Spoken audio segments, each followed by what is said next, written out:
I've decided to purchase the luxury car from you, Tiffany. Honestly, an ordinary person like me doesn't need such extravagance, but my parents have been thinking about getting a new car, and it might be just the right fit for them. Since marrying Peter, I've noticed a change in him. He's become more self-centered, even coveting the upscale car my parents gifted to me. Frankly, I've had enough. My name is Tiffany. I'm 28 years old, and I met Peter during our college days. We've been married for 3 years now. Peter is the social butterfly, well liked by everyone, which is quite the opposite of me. I'm more introverted and have only a handful of close friends. Our relationship started unexpectedly. At first, we bonded over shared courses and study sessions.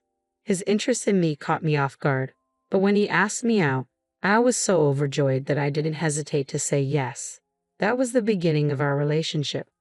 What drew me to Peter was his charm, his easygoing nature, and his dedication to his studies. He had plenty of friends, many of them attractive and stylish women, so it never felt like he'd struggle to find another girlfriend if he wanted to. In fact, I once asked him nervously if he truly thought I was the right one for him.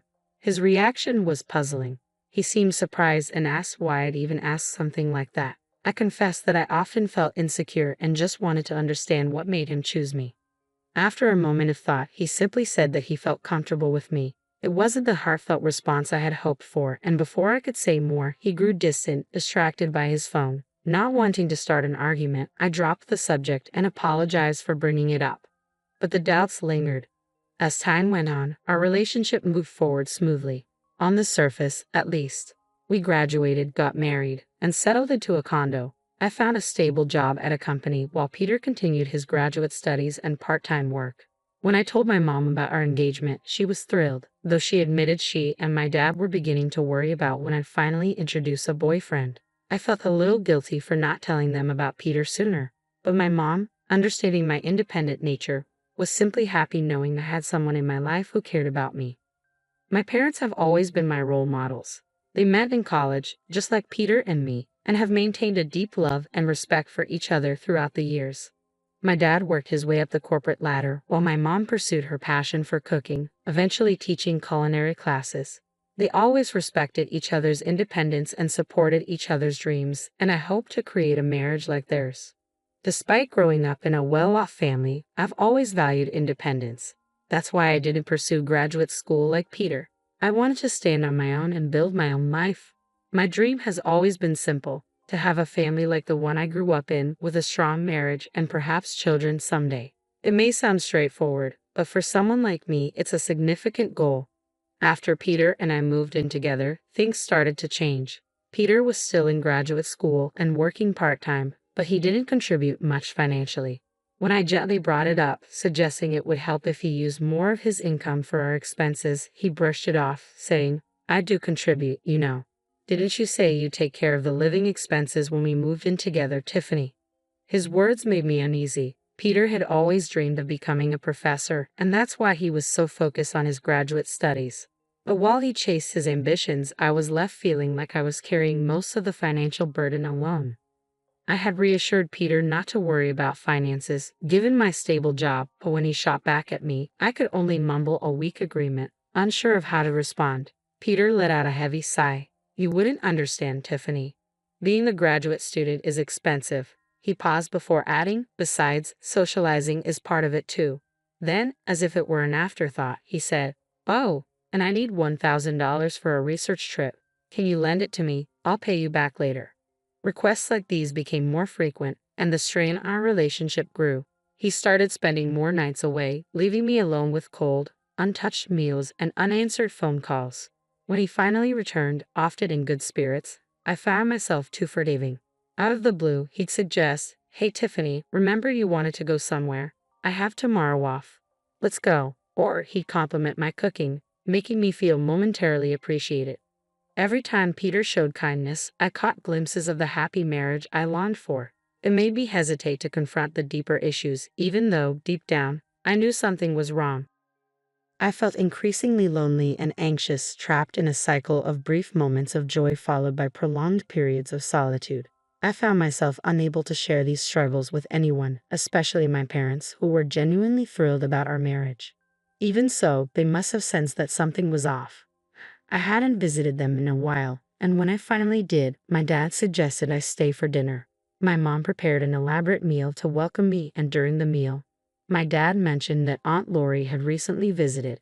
She wanted to see me, he said, describing her as spontaneous, ambitious, and fiercely independent, the same traits that had always defined her. I'll reach out to her soon, thanks, Dad, I replied, appreciating their subtle way of encouraging me to reconnect with family. As my dad reminisced about how much Aunt Lori cared for me, he smiled, recalling how she'd playfully teased that Peter had stolen me away, even though she had never intended to marry herself.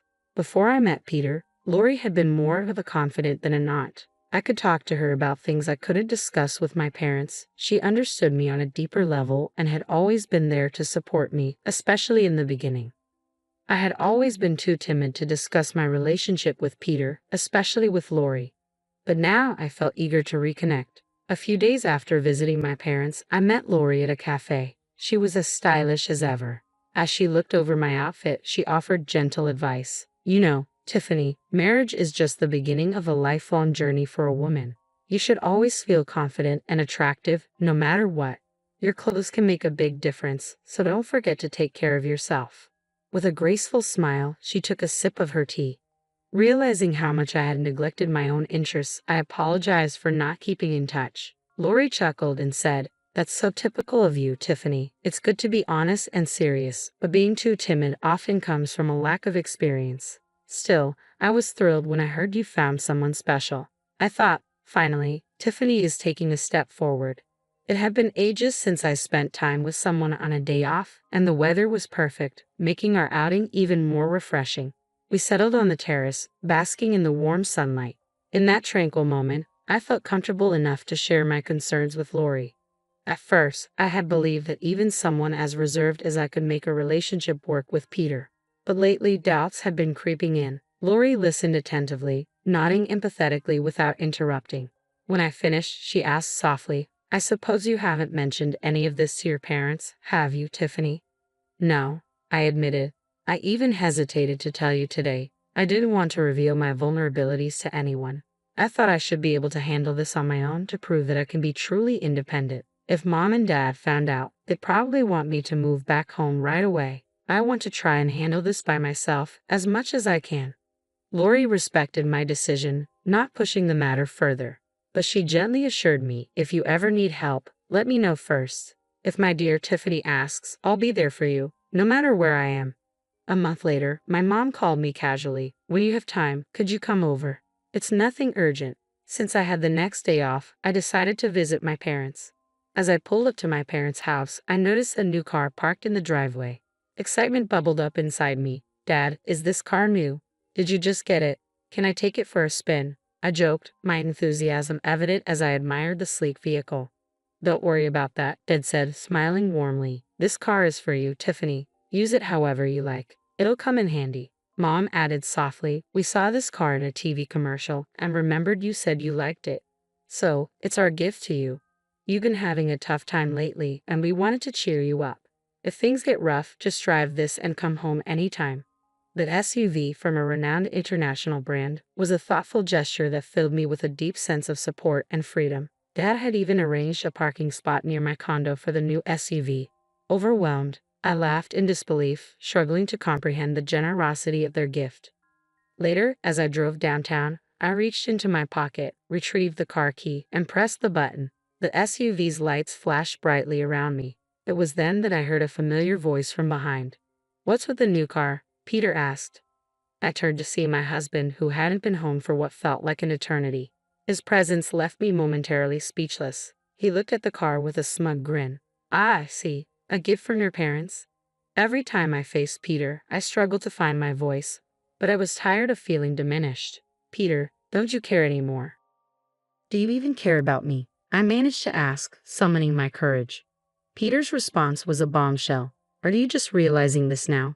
Did you think I loved you all this time? It's ridiculous how hopeful you are."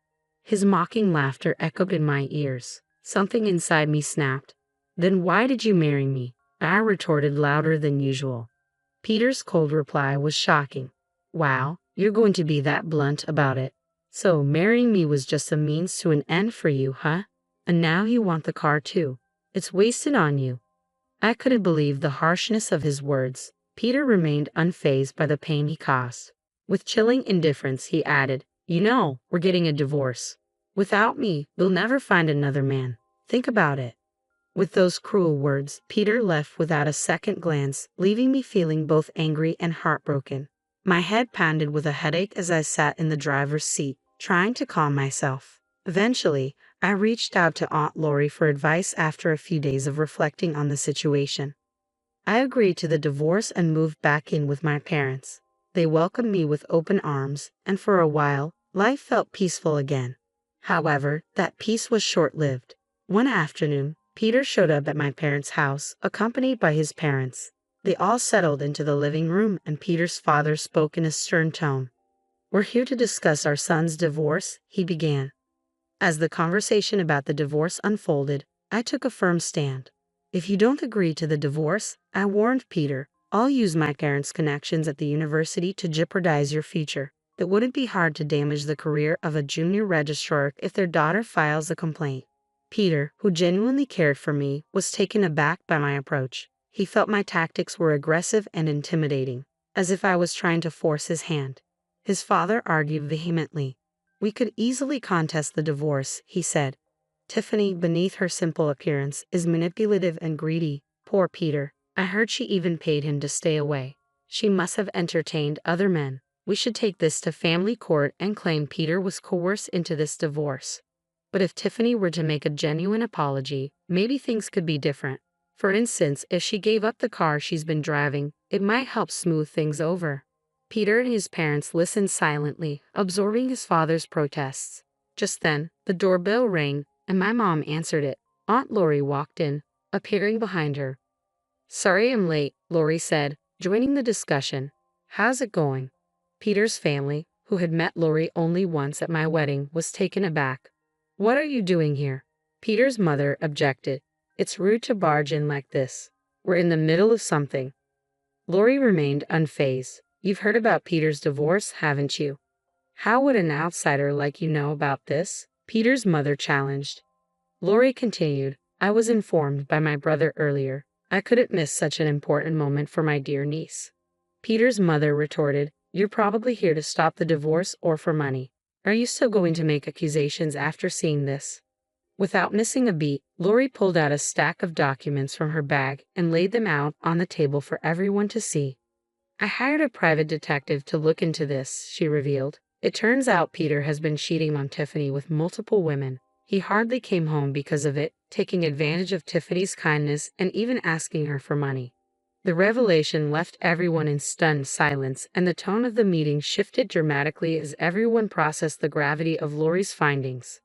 I was deeply immersed in my university research, so when I did make it home, we spent time together sharing meals and going on trips. To the outside world, we appeared like any other married couple. "Say something, Tiffany," Peter pleaded, his voice tinged with desperation. "You don't need to defend yourself," his father quickly reassured him. "We'll handle this. It's not your fault." "That's right," Peter's mother added. "These documents from who knows where surely fabricated. Our Peter would never engage in such acts. He's a kind, outstanding son." "Kind to his parents, maybe," Aunt Lori interjected sharply. "But it seems his kindness doesn't extend beyond that." Beneath her calm demeanor, Aunt Lori was resolute. She pulled out a photograph from the stack of documents. "I was at a hotel for a business meeting recently and saw William there with another woman, looking quite cozy. I had the detective look into William as well, and the results were just as I suspected. Do you understand now?" Peter's mother's face went pale as she grabbed the documents and examined them closely. "What is this? William, how long has this been going on? It's all lies, isn't it?" "Kayla, stop looking," William said, trying to snatch the documents from her. But it was too late. Kayla, visibly distraught, confronted William. "You've been cheating on me. The car you wanted so badly was for her, wasn't it?" No matter how much William tried to calm her down, Kayla was inconsolable. She stormed out of the house, tears streaming down her face, with William trailing behind her, desperately trying to explain. In the ensuing chaos, Peter blurted out, "Hey, wait. What about me?" He followed them out, equally confused. The rest of us were left in stunned silence, but Aunt Lori wore a satisfied smile, giving me a knowing wink. It was clear she had anticipated the dramatic turn of events and the revelations that needed to come to light. After the tumultuous events, Aunt Lori shared with me that Peter's parents had eventually divorced. "You won't fall for such a terrible man again," she assured me. "Let's make you even more attractive. I'll teach you everything about grooming and self-care." Despite her busy schedule, Aunt Lori frequently visited, taking me out for meals and shopping trips. During this time, I absorbed a great deal from her, gaining a new perspective on self-care and confidence. A year after the divorce, I made a pivotal decision to attend graduate school. I dedicated myself to my studies and personal development, a period of transformation for me. One day, while at a street intersection, I heard someone call my name. Turning around, I found Peter standing there. "It's been a while. You've changed a lot," he remarked with a hint of surprise in his tone. I barely recognized him at first. To Peter, the woman he once knew as his plain ex-wife had evolved into someone stunningly beautiful and confident. Meanwhile, Peter's life had taken a downturn. Following his parents' public divorce scandal, he had dropped out of graduate school. With his parents, William and Kayla, cutting off financial support due to the chaos he had caused, Peter struggled to pay for tuition and living expenses. The carefree life he once enjoyed was a distant memory. The women who had once shown interest in him had drifted away, and his former glory had vanished almost overnight. As Peter was about to suggest catching up, a man approached us. "Sorry for the wait. Are you a friend of Tiffany's?" he asked. It was Kevin, the man I had recently started seeing. Kevin's arrival was perfectly timed, underscoring the new chapter of my life that Peter was no longer a part of. Nearby, a group of women couldn't help but admire Kevin. "Wow, that guy is handsome. Is he a model?" they commented. Kevin, noticing my brief interaction with Peter, gave him a nod. "He's from my past. It's okay. We're done talking." "Let's go," Kevin said, taking my hand. Peter stood there, stunned, as Kevin confidently led me away. Without giving Peter another thought, Kevin and I walked towards the crosswalk. I kept my gaze straight ahead, focused on the path in front of us and the future that awaited. I didn't look back even once as we left.